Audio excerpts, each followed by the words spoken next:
घोसी उपचुनाव में भारतीय जनता पार्टी ने पूरी ताकत झोंक रखी है और वही अगर हम बात करें तो विपक्षी दलों के पास कोई मुद्दा ही नहीं है। और इसी क्रम में जो उत्तर प्रदेश सरकार के पूर्व मंत्री सतीश द्विवेदी जी हमारे साथ हैं और चुनाव को समझने की कोशिश करते हैं। चुनाव किस करवट जा रहा है?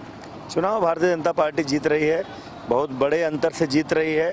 घोसी के लोगों को जो 22 में परिणाम आया था, जिसमें भाजपा यहाँ से नहीं जीत पाई थी और योगी सरकार के साथ घोसी नहीं चल पाया था, उसका पछतावा भी था और जल्दी उनको मौका मिल गया। इसलिए हम लोग तो कई दिनों से गांव-गांव में घूम रहे हैं।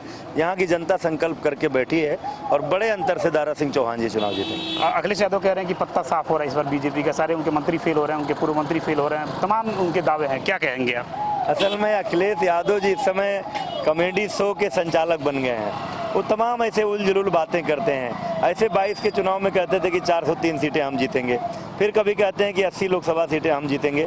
अखिलेश यादव जी ज़मीन पर रह नहीं रहे हैं। इस समय वो केवल ट्विटर की पॉलिटिक्स कर रहे हैं। गाँव में जाइए, हम लोग जहाँ वोट मांगने जा रहे हैं तो लोग कह रहे हैं अरे भैया हम लोग तो भाजपा को ही वोट देने वाले हैं, मोदी जी को, योगी जी को वोट देने वाले हैं, आप क्यों आए हैं? अखिलेश जी को ज़मीनी हकीकत पता नहीं है। पूरा सामाजिक समीकरण भी हमारे पक्ष में है और मोदी सरकार, योगी सरकार के कामों की चर्चा, जिस घर पर जा रहे हैं वो प्रधानमंत्री आवास से बने हुए घर मिल जा रहे हैं, किसी न किसी योजना से लाभान्वित लाभार्थी मिल जा रहे हैं, तो वो सारे लोग भाजपा के साथ। स्वामी प्रसाद मौर्य की अपनी जो छवि रही है वो बहुत ही स्वच्छ छवि रही है। एक अध्यापक, एक छात्र, उसके बाद जो है शिक्षा से जुड़े हुए व्यक्ति रहे हैं। हिंदू धर्म पे उन्होंने उंगली उठाया है। आप एक सनातनी ब्राह्मण हैं, क्या कहना चाहेंगे एक सनातनी ब्राह्मण और एक भारतीय होने के नाते? देखिए, मुझे इस बात पर गर्व है कि मैं एक सनातनी ब्राह्मण परिवार में जन्मा हूँ। इस बात का भी गर्व है कि भारत जैसे देश में जन्म हुआ है। स्वामी प्रसाद मौर्य मुझे लगता है कि समाजवादी पार्टी को समाप्त करने का संकल्प लेकर काम कर रहे हैं। आखिर समाजवादी पार्टी ठीक है, वो अल्पसंख्यक तुष्टीकरण की राजनीति करती है, लेकिन उसमें तमाम हिंदू परिवार के लोग भी जुड़े हुए हैं और उनकी आस्था है सनातन धर्म में।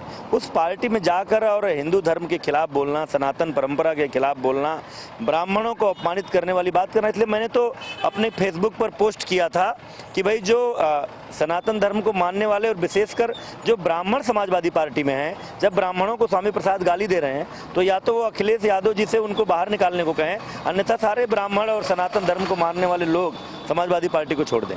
तो ये थे सतीश द्विवेदी, जिन्होंने अपने कार्यकाल में बहुत ही बेहतरीन ढंग से उत्तर प्रदेश सरकार के जो योगी जी हैं उनके प्रथम कार्यकाल में ये मंत्री रहे और ये खुद जो है एक छात्र के रूप में विख्यात रहे, उसके बाद एक शिक्षक के रूप में विख्यात रहे, फिर उसके बाद उत्तर प्रदेश सरकार में मंत्री रहे और इस समय घोसी उपचुनाव में करीब 13 दिनों से अपनी ड्यूटी दे रहे हैं। पार्टी के जो है निर्देशानुसार यहाँ पर दारा सिंह चौहान के लिए लगे हुए हैं और इनका यह मानना है और इनका ये दावा भी है, चूँकि देखिए ये लोग जो है प्रदेश स्तर के एक बड़े चेहरे हैं और इनका ये दावा है कि जो अखिलेश यादव के दावे हैं वो टाइट फिक्स हो जाएंगे। कहीं ना कहीं से एक बार फिर से यहाँ पर दारा सिंह चौहान एक अच्छी जीत दर्ज करने जा रहे हैं। वीडियो जर्नलिस्ट राहुल के साथ प्रदीप आनंद, लखनऊ।